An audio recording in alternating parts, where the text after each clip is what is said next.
Hello বন্ধুরা, আন্তরিক অভিনন্দন জানিয়ে আমি একটি ভিডিও শুরু করছি। এটি হলো একটি চার্জিং স্টেশন। আপনারা সকলেই জানেন পরবর্তী সময়ে ইলেকট্রিক্যাল ভেহিকেল আমাদের বাজারে কী পরিমাণে তার বিস্তার করতে চলেছে তারই একটি প্রকৃষ্ট উদাহরণ। এটি দিল্লির কাশ্মীরি গেট মেট্রো স্টেশনের ঠিক পিছন দিকে অবস্থিত একটি চার্জিং পয়েন্ট।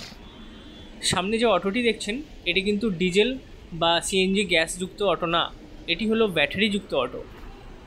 এই গাড়িটির বিশেষত্ব হচ্ছে এখানে যে ব্যাটারিগুলো ইউজ হয় সেগুলি আপনারা অর্থাৎ যিনি চালক আছেন উনি নিজের ইচ্ছা মতো ব্যাটারি রিপ্লেস করতে পারেন। তো এই যে স্টেশনগুলি এগুলি সরকারি তরফ থেকে বিভিন্ন প্রাইভেট কোম্পানি বা প্রাইভেট সংস্থাকে এগুলো লিজে দেওয়া হয়েছে।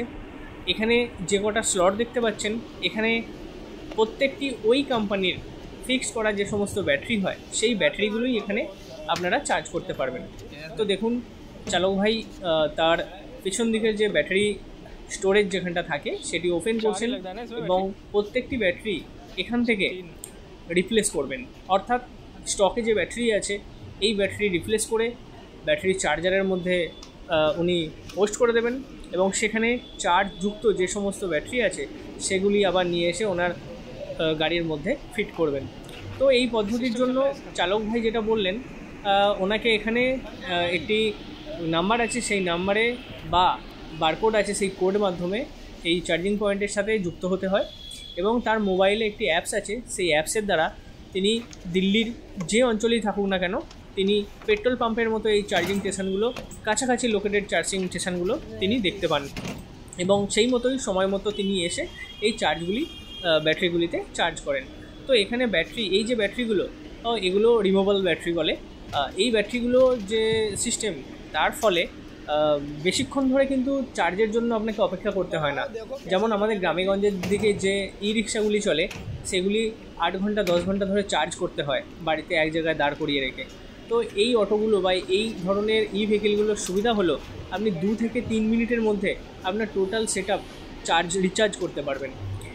অটো চালক ভাই বলছিলেন এনার 3টে যে ব্যাটারি আছে এই ব্যাটারি একবার এখান থেকে রিপ্লেস করলে 200 টাকা করে দিতে হয়, আর ওই 200 টাকার মধ্যে যে চার্জ হবে সেটা মোটামুটি 80 থেকে 85 কিলোমিটার উনি চালাতে পারেন।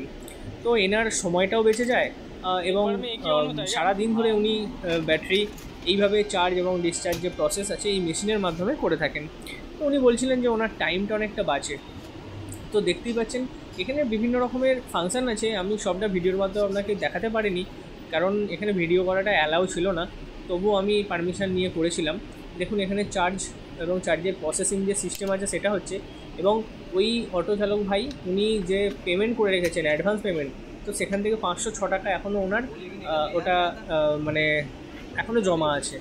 তো দেখতেই পাচ্ছেন দুটো কালারের এখানে ব্যাটারি পাওয়া যায়, একটি ইয়েলো একটি গ্রিন।